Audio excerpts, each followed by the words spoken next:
heard three different passages of Scripture this morning.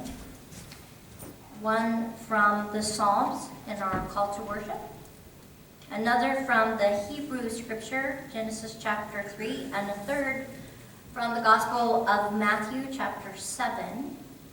Did you happen to notice that there are trees growing up in all of those passages? In our call to worship from Psalm 92, the psalmist compares a righteous person to a fecundant palm tree or a giant cedar. The palm tree that the psalmist would be referring to here is a Judean date palm, a tree that produces dates. And the dates in this area of the world are very reputable. They're sweet and they're succulent and they're also easy to ship. So they are easy to share. In the Judean desert, not only were dates a staple food source, but the date tree itself, which is a symbol of fertility, it was also a provision of shelter and shade for people wandering through the desert. If you transferred all of these wonderful date palm tree characteristics onto a human being, you would probably find a person who was pleasant and generous and kind, and a person who very easily shared those attributes with others. This individual would provide safe haven and rest for others, and would also be a sustaining presence in the life of those around them. A righteous woman or man flourishes like a palm tree, the psalmist says. And what's more, this person grows like a cedar in Lebanon. Turns out there are only 4 true cedars. There are a variety of false cedars, and they are known by the needles they produce. But there are only 4 true cedars, and one of those cedars is the Cedars Lebanon, or the cedar of Lebanon. These giant trees can grow up to 130 feet tall. They can live over 600 years.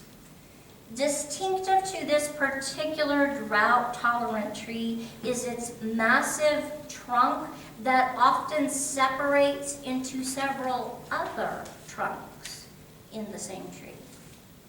So a person who grows like a cedar of Lebanon would be strong, enduring, stable, a silent but towering member of the community who gives his or her own well-grounded strength in support of the growth and the development of others. It's beautiful imagery, isn't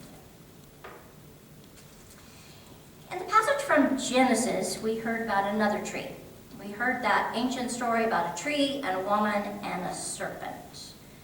Dr. Wilda Gaffney is a Hebrew biblical scholar, and she writes, it is useful to consider the serpent in this story apart from the crutch of post-biblical misidentifications with Satan. In other words, when this story was first told, and when it was first heard, and thus when it was first written down in the Jewish community, the serpent in the text did not represent the devil. That idea was proposed much later in Christian adaptations of this narrative. The serpent who tested the woman's memory and her devotion to God, just a serpent. Very smart serpent, to be sure. In fact, the text that Stacy read for us said that the serpent was crafty, but the word is really that the snake had naked intelligence. This snake was much more intelligent than any of the other creations that the Creator created. And the super smart serpent presented the woman with a tree test because, the super smart among us like to test the intelligence of others. Have you ever been caught in that trap? Boy, I have. The serpent presented the woman with a tree test about the tree of the knowledge of good and evil, which was off limits to humanity. Now, this is not just the tree of knowledge in general. It's not that the Creator wanted to withhold knowledge from humanity or from any other creature. As the story says, the serpent was muy inteligente. He was super smart. The fruit on this particular tree, then, isn't just about general knowledge. If you have this fruit, you have a specific kind of knowledge. If you partake of this fruit, you become suddenly aware of good in the world and also evil in the world, which doesn't seem to be that problematic, right? What would be the harm in knowing that evil exists? The problem isn't in recognizing the existence of these two dynamics. The problem is with our judgment in regard to these dynamics about people and things and scenarios. Remember, Jesus said, don't judge and you won't be judged. That is to say, if we're foolish enough to judge people and situations as good and bad, which, come on, we're all foolish enough to do that, right? And if we so partake in that activity, then the judgment we use will be what people use against us. We'll be judged by the judgment we give. And we will judge ourselves by that same judgment of good, bad, evil, righteous. If we think that we know what is good and what is evil, we begin to draw lines between the two. And then we separate people from people, circumstance from circumstance. We label and we divide.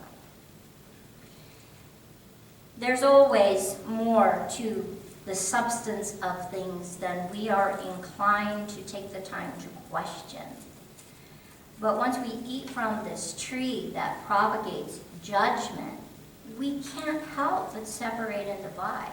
So the tree of the knowledge of good and evil, the tree that causes judgment to rise up in the minds of humanity, was cut off from humanity. That's why the garden was paradise, right? Everyone lived together in loving acceptance of one another. They lived in community until that smart serpent asked that kind of odd question. Did God say you couldn't eat any of the fruit growing in this garden? He asked the woman. And the woman says, oh, no, we can eat any of the fruit in the garden. We just can't eat the fruit from that tree. We can't eat the fruit from the tree in the center of the garden. God said, don't eat that fruit. Don't even touch that fruit, or you're going to die. But the man and the woman did eat the fruit. They touched the fruit, and they ate the fruit. They tested the limits of the garden. They tested the limits of humanity. They ate the fruit, and suddenly they become the judge and the jury of their whole world. They judged themselves. They judged their nakedness. They judged their sexuality. They judged their vulnerability. And guess what?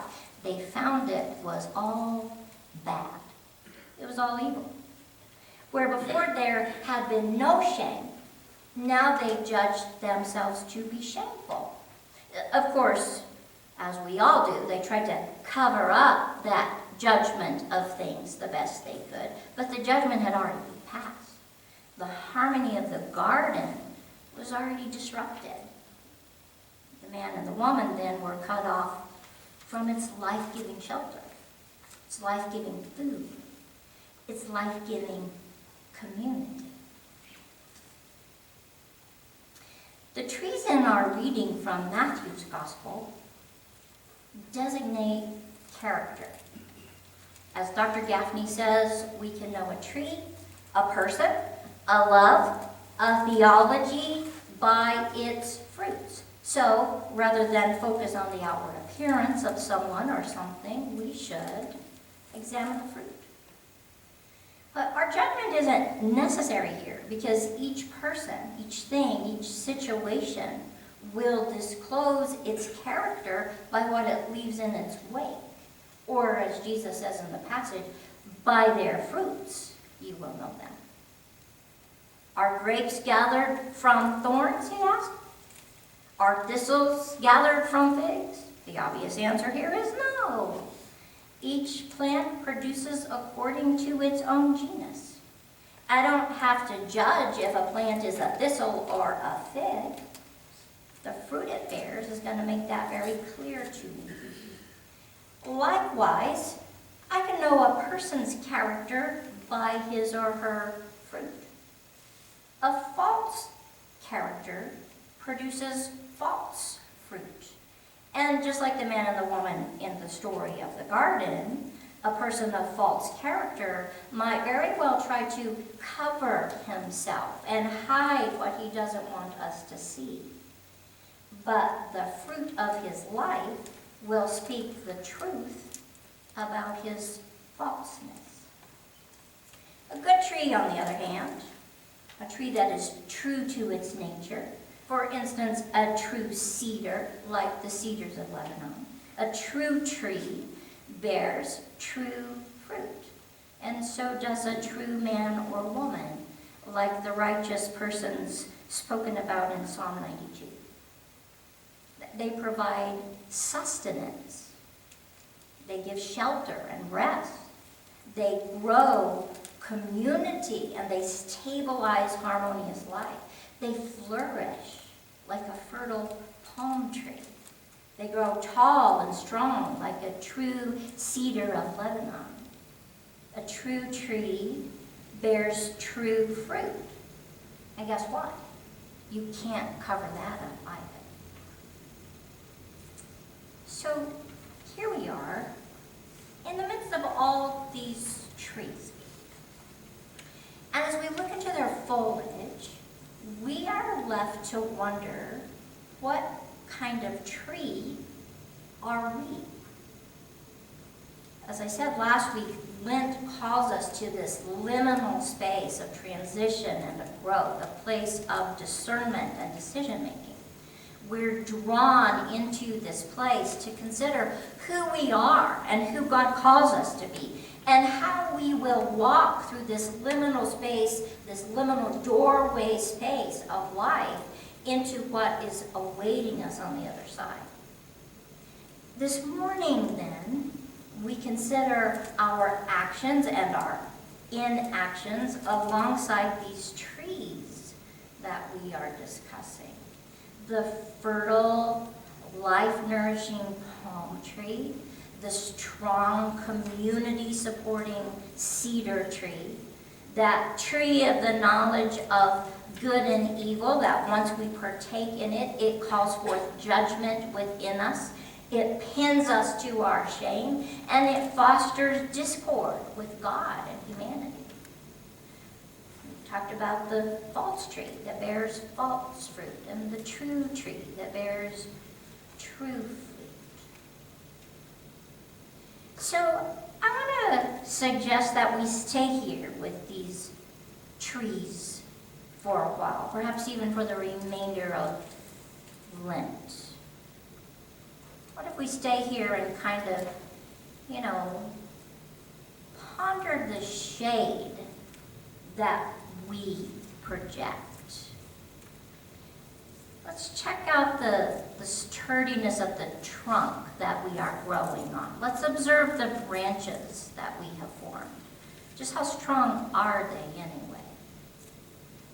Maybe we could pay special attention to the leaves that are growing on our branches. Are they green? Are they healthy?